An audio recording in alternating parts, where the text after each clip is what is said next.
In one instance, you slap your wife. In one instance, you beat your child. Which one of those situations, which victim is better able to defend themselves? Think about it. The grown woman. Right. See, the child is the one that cannot defend themselves.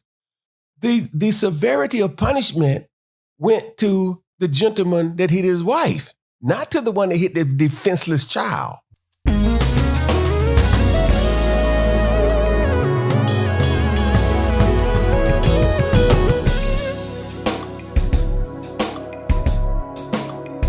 Hey everybody, welcome to another episode of Everyday Strong with Dr. Michael G. Downs. This is your host, CB Baker. And thank everybody for tuning in to Spreaker and finding us on the audio portion of this podcast on Spreaker and on Apple, iTunes podcast. Wow, we got a lot of people from different countries listening in. Ever since I expanded it, Dr. Daniels, to reach more people, has just really been picking up. And I would also commend you, Dr. Daniels, because a lot of people, a lot of pastors will not tackle a subject that we tackled a couple weeks ago with the sex tapes and sex in the church. And I also want to tell people that Dr. Daniels, the reason why I joined the church, Enoch Baptist Church, is because Dr. Daniels was, as they say, on the level at everything that he does. And what I mean by that is when you're with Dr. Daniels at his house, he is the same as he is in the pulpit, down to earth, willing to meet you one-on-one and step down off a imaginary pedestal that you may put a pastor on. He's never put himself on that pedestal. And it's very commendable. And I'd like to thank you, Dr. Daniels, for doing that. Thank you. Thank you. I appreciate that sentiment. All right. So got a good topic today, Dr. Daniels. The topic today is if you've even been near a TV watching sports and you've heard about the athletes out here being accused and have allegations against them for domestic violence, rape, or excessive drug use, and it seems like on their job, this is stuff that's happening off the court or off the field, but on their job, they're getting either suspended or just flat out cut and fired. And is that right? Are we looking,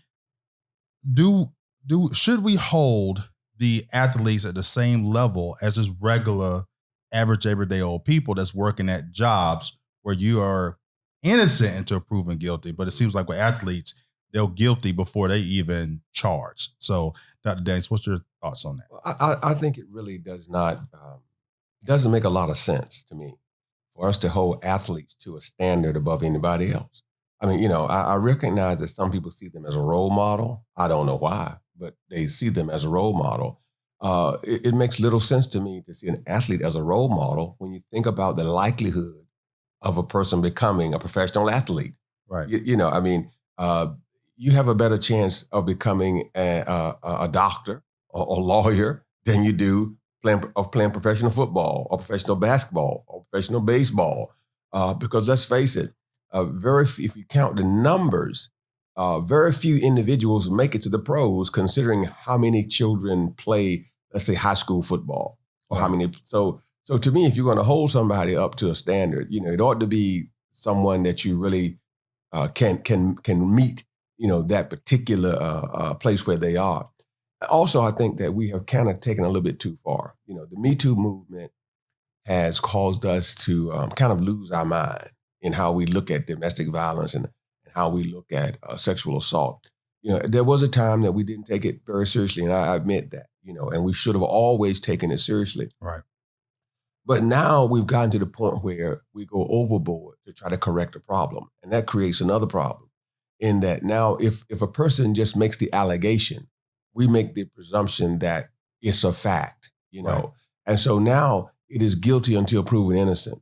And so they treat it as if it is impossible for a woman to lie, and if a man raises the same issue, they laugh at him, Right. As if a man cannot be assaulted by Right. a woman, Like Terry Crews, right? And you can be, Right. And so I just think they've gone too far in that regard, and as a society, we have a tendency to always do that. Is it take it beyond the veil, so to speak, to try to correct the problem.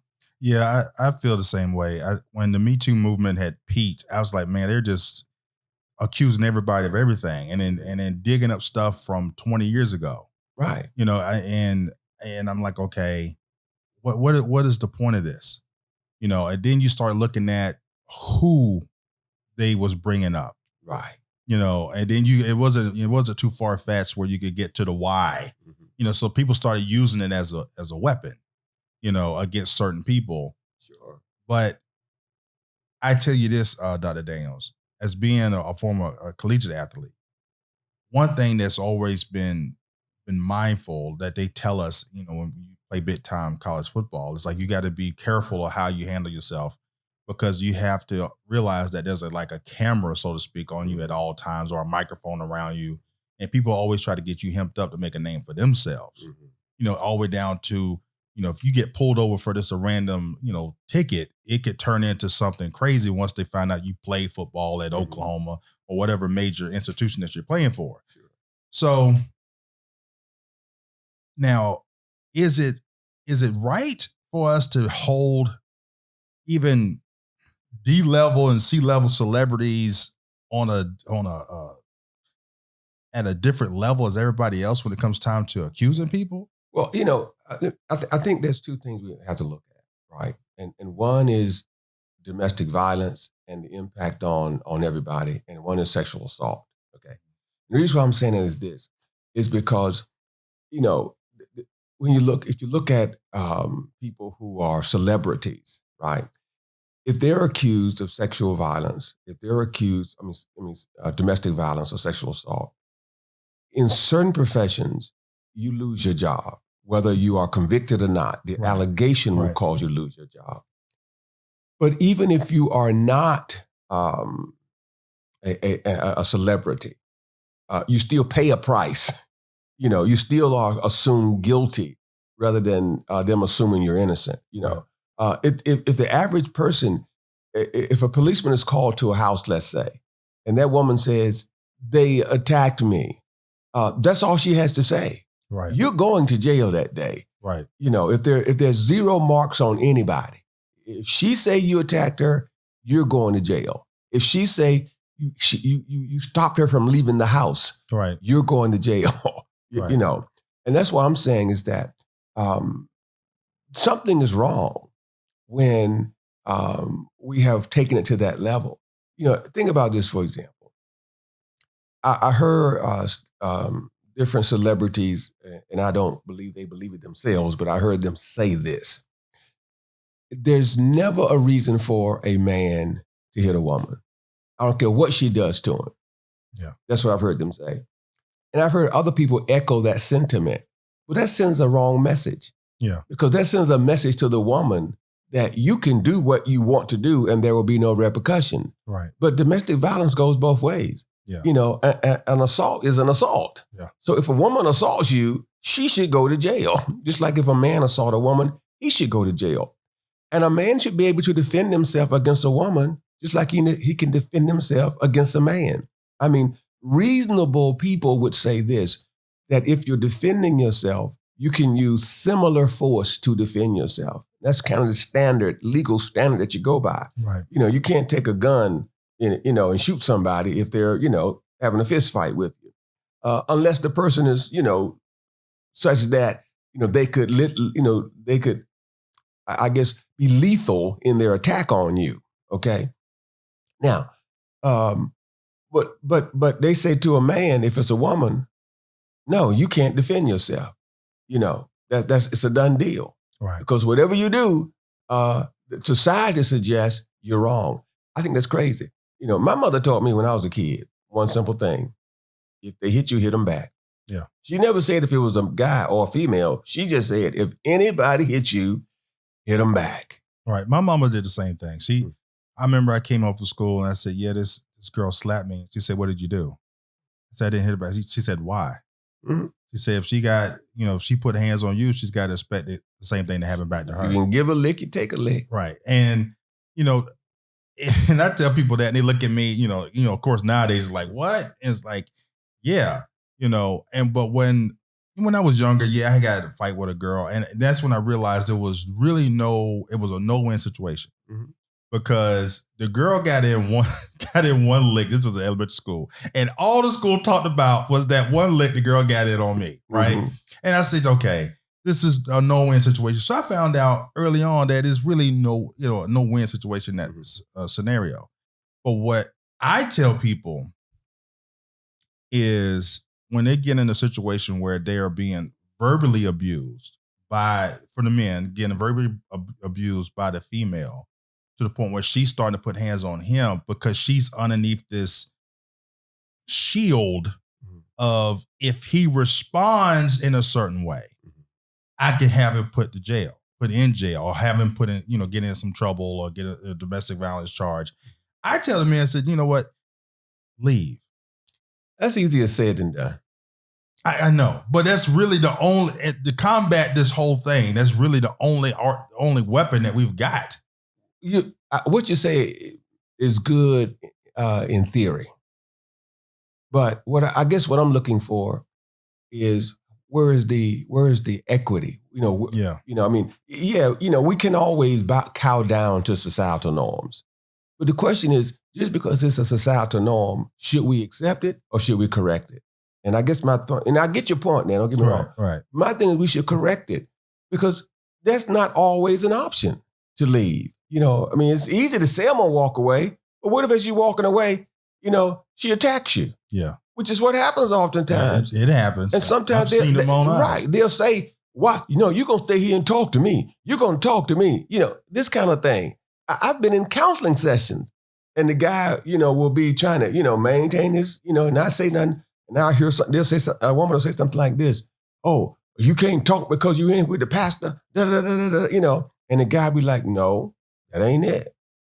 That ain't it." And the woman will get so frustrated that she'll lean over and pop the guy. You need to talk. Right. That's assault. Could he have got up and walked out the office? But then that would be kind of disrespectful. I guess in his mind, I'm disrespecting the counseling session. Because if he gets up and walks out, then she gonna say, "Hey, you walked out of counseling." So, I'm just saying, not only that, why should you have to leave your home? Yeah. Why? Why is it that the man has to leave, but the woman don't have to leave? Shouldn't we have the same standard? Let's say if you're a woman in your home and you see your husband acting like, you can tell, let's say he's alcoholic or something, right? And you know that when he drinks, he gets violent. And you see him starting to drink. Well, we don't say to the woman, leave the home. Yeah, you're right.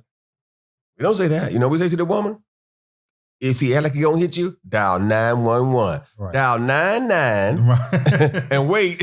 When he's soon to give it a swing, pop the other one in there. Right. Boom. So I guess that's what I'm saying, is that somehow we have to correct the overcorrection. And I'm saying the same thing about the athletes, right? Because with the athlete or with any celebrity, news reporters, talk show hosts, what have you, well, how can you can say leave, but you've lost your livelihood. Right. So let's say that I'm married, I got 2 kids, and I'm an athlete. All right. I left my junior year, because I had that kind of athletic, ability. Right. So now I'm playing pro ball. All right. And I spanked my child. Okay, which is true story, right? True, yeah. I spanked my child. Now, what you do is you fire me from my team. Yeah. Now I have no ability to take care of my wife. Right. No ability to or just spend me. No ability to take care of my child.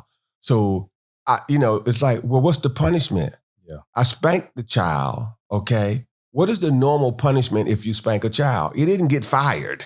Right. Your normal punishment is go have some sensitivity training or, whatever, from parenting classes, whatever. But that's not what happened in real life. Right.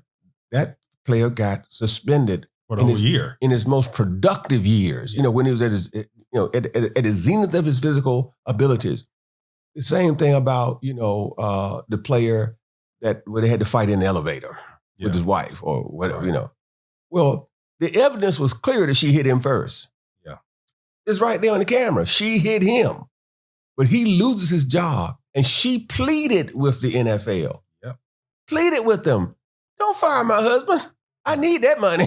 And the crazy thing is about that both scenarios, and I'm going to call the names out, Adrian Peterson and Ray Rice, is both of those instances happen off the field. Mm-hmm. And Ray Rice lost his job. Never came back. Adrian Peterson was suspended for a year, and then he was able to come back.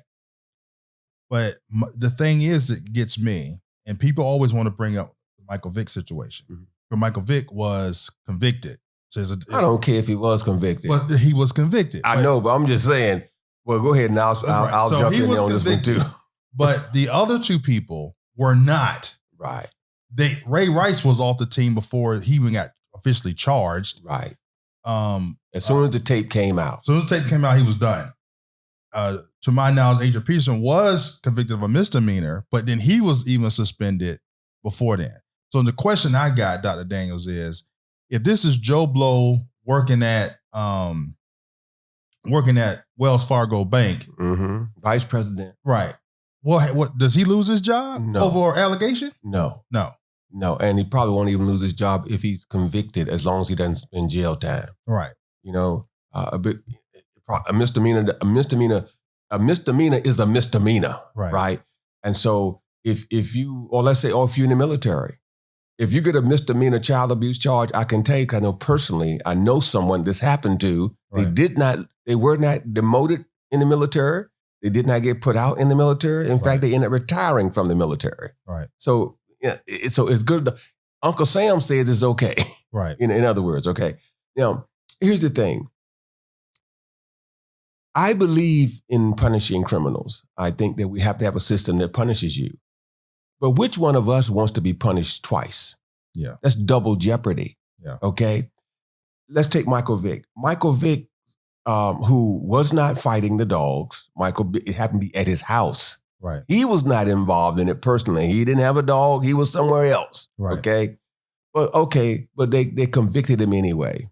Now, but he served the time. Right. Once you serve the time, it should be over with. Right. Right. And fortunately for him, Tony Dungy mentored him, got him back on the team. Right. Okay. Good deal. Now, you take the other players, and in one instance, you slap your wife. In one instance, you beat your child. Which one of those situations, which victim is better able to defend themselves? Think about it. The grown woman. Right. See, the child is the one that cannot defend themselves. Right. The severity of punishment went to the gentleman that hit his wife, not to the one that hit the defenseless child. Right. See, that's why I'm saying that we've gone too far.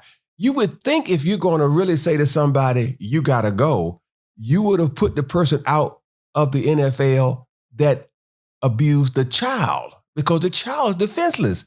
The woman initiated the fight. Right. But that's the person that got the harshest punishment.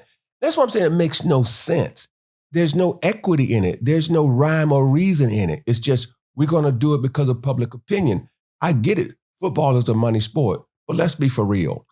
If the Ravens had not put him out, nobody would have turned them tickets back in. No, they would not have. They'll still watch them games. Right. Because the crazy thing is, we're thinking NBA players and NFL players are running for office. Right. And until recently, which is a whole nother topic, until Trump got in office, you at least held some type of standard, like, okay, for something like that when you run for office. Right. They play a sport. They dribble a basketball. They throw a football. They line up and hit somebody.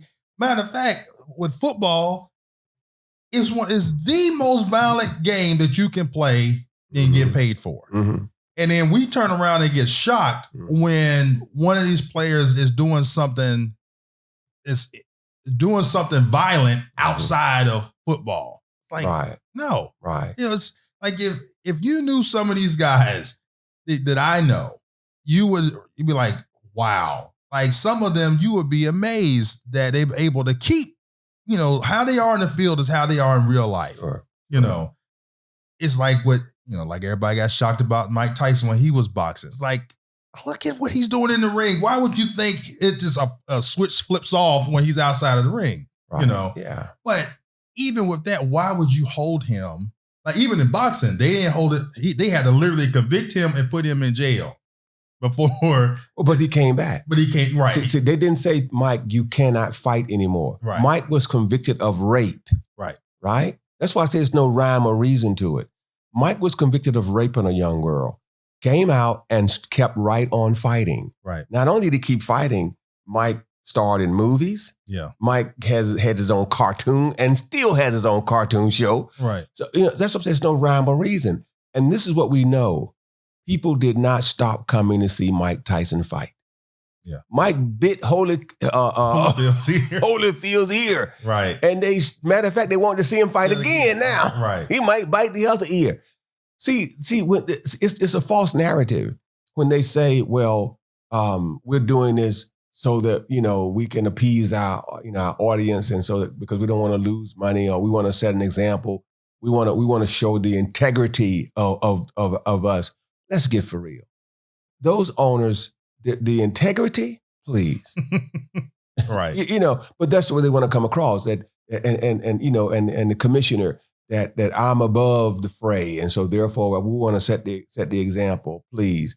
It's about dollars and cents. Now I get they were worried about women walking away, but no one walked away from boxing. Right. When people did stuff. No, and see, people will only walk away for about 30 seconds. Yeah. No, they're going to still tune in. Right. They're going to tune in. They're going to watch it. But to me, the issue shouldn't just be money. And I get it. You got to make a living for the owners. The issue should be about equity. Where's the standard? Yeah. If I can rape you and come back, and then you're telling me if my wife and I get an altercation that she initiates, right, I'm done? Yeah. When she's pleading with you, no, I don't want my husband to lose his job. My husband need that money. I need that money. Right. We have a family. We got bills to pay. See, they didn't just punish him; they punished her. Yeah. Right, and it's all around just is crazy. But I bet if you were to look at the statistics of what race gets put out, mm-hmm, or fired, mm-hmm, or not let back in the league, right, or what I'm saying, it's most likely going to skew towards people of color. It appears that way, right? Because you look at the argument of what Ben Roethlisberger, what happened with him. He ain't missed not one game. And that's before they had the policy in place, because the Ray Rice incident is the reason why they put the domestic violence policy in place. And then I can't think of the female's name, elevated her, created a position for her and NFL to monitor all of these allegations that come down, to put some type of weight or something behind it. Mm-hmm. We kind of knew it as a publicity thing. We trying to, help the image of the NFL. But like you said, honestly, if you want to go by what hurt the NFL more, it was them not allowing Colin Kaepernick and colluding, right, to keep him out the NFL. That hurt the image of the NFL more, right, than this other stuff did. Right. See, they didn't care about how minorities felt. Right. They didn't care, even though most of the players are minority. Yeah. I'm upset from a personal thing about Colin Kaepernick because the Indianapolis Colts just lost 2 starting quarterbacks. Right. And we were number 1 in the AFC South in playoff contention, and them dummies didn't have sense enough to call Kaepernick up and say, right, we want you to come play for us. That's a whole nother story. But you want to know why? But you want to know why they are not calling Colin Kaepernick? Mm-hmm. It's because they don't want to rip the Band-Aid off. Oh, I know why. But this is the point that I think what we're talking about is the NFL themselves being scared. They don't want to admit they're wrong. Right. There you go. Just say, look, come on back in. It's a news cycle of about a week and it's done. Colin Kaepernick is back on the team and you move on. Move on. Because what they stopped him from doing had nothing to do with what he was doing anyway. Number one, Right. So that's why I said, that's why I'm saying it's a whole nother story, because that they made it out of something that he even said it's not why I'm doing it. Right. Okay. Now, but think about another celebrity, for example. That's what I'm saying, that we have missed the boat. We've overcorrected. Okay, Jay-Z is in the elevator with his wife and his and his sister-in-law, right? Right. She attacks him violently. Right. Violently, right? The evidence is there that she attacked him. Yeah. No one prosecuted her. Right. Nothing happened. Nothing happened. If anything, it elevated her career. Right. So a woman can attack a man and no charges was brought. And see, here's what the law says in most states. And I don't know about New York, but I know how it is in Virginia, North Carolina, and most states. You don't have to press charges. The state presses the charge. So you can say, I don't want to press charges on, and Maryland the same way. That you can say, I don't want to press charges. I know you saw that person hit me, but I don't want to press charges. In domestic violence, you don't have a choice because the state presses the charge. And the reason why they do that is because they say that women oftentimes will not press charges because of their fear or their love. Right. Okay. So if that's the case, why would Jay-Z have to press charges? Why wouldn't they have just, arrested her, charged her? Here's the evidence. Here's the tape. Because with the Baltimore incident, his wife didn't press charges. That's right. But yet he was still held accountable. Right. See, that's what I'm saying. The standard that makes no sense. There is no equity in the way that they apply it. So my thing is simple. Should you press charges for domestic violence? Of course, but it has to go both ways. Yeah. Should it be equitable? Of course. If a woman hits a man, she should have to pay the price.